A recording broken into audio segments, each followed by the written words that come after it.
ଆଜି ହଉଛି ସାଙ୍ଗମାନେ ମହାଶିବରାତ୍ରି ଜାଗର। ସକାଳୁ ଉଠି ସବୁ କାମ ସାରି ବାହାରି ପଡ଼ିଥିଲି ମନ୍ଦିର।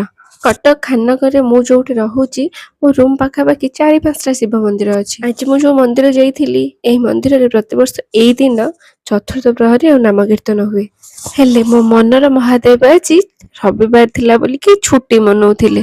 ଉଠିବାକୁ ଲେଟ୍ ହେଇଥିଲା, ସେଥିଲାଗି ମତେ ଏକା ୟଶ ସହିତ ଆସିବାକୁ ପଡିଥିଲା। ସ୍ୱାମୀ ହେବ ତ ଠିକ ଏମିତି, ଛୁଟି ଦିନଟା ଜାଗର ପଡ଼ିଲା ବୋଲି ମୁଁ କାହିଁ ନଷ୍ଟ କରିବି। ଆଜି ମୋର ଉପାସ, ଆଉ ସେ ସକାଳେ ମନ୍ଦିର ଯେହେତୁ ଯାଇନଥିଲେ ସେଥିଲାଗି ସନ୍ଧ୍ୟାରେ ମତେ ବକ୍ସି ବଜାରରେ ଯୋଉ ଅମରେଶ୍ୱର ମନ୍ଦିର ଅଛି ସେଠାକୁ ଆଣିକି ଆସିଥିଲେ ଠାକୁରଙ୍କ ଦର୍ଶନ କରିବାକୁ।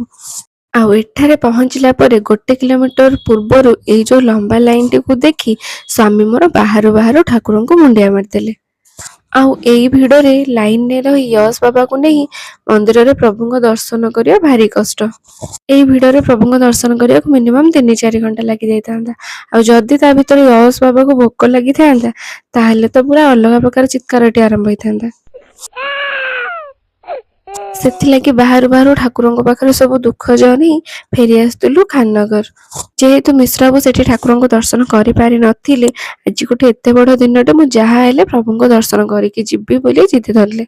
ରୁମ୍ ପାଖରେ ଥିବା ଆଉ ଗୋଟେ ଶିବ ମନ୍ଦିରରେ ବାହାରେ ଗାଡି ସାଇଡ କରିକି ଭିତରକୁ ଗଲୁ ଠାକୁରଙ୍କ ଦର୍ଶନ କରିବାକୁ। ଯାହା ହଉ ଏଠି ଟିକେ ମନ୍ଦିର ଫାଙ୍କା ଥିଲା। ଫାଙ୍କା ଏଥିପାଇଁ ଥିଲା କି ସମସ୍ତେ ଜାଗର ଜାଳିବା ପାଇଁ ବସି ଯାଇଥିଲେ, ସେଥିଲାଗି ମନ୍ଦିର ଭିତରେ ଏତେ ଭିଡ ନଥିଲା।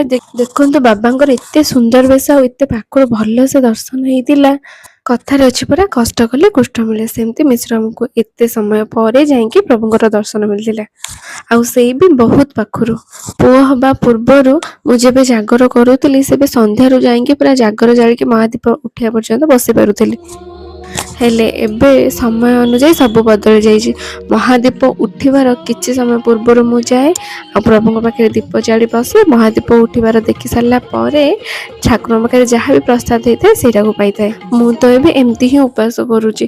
ଆଉ ଆପଣମାନେ କେମିତି କଣ କରୁଛନ୍ତି କମେଣ୍ଟ ମାଧ୍ୟମରେ ନିହାତି ଆପଣଙ୍କ ମତାମତ ଦେବେ।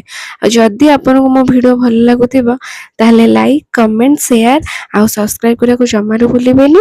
ରହୁଛି ସାଙ୍ଗମାନେ, ଜୟ ଜଗନ୍ନାଥ, ହର ହର ମହାଦେବ, ବୋଲେ ଭୋଲାନାଥ କି ଜୟ।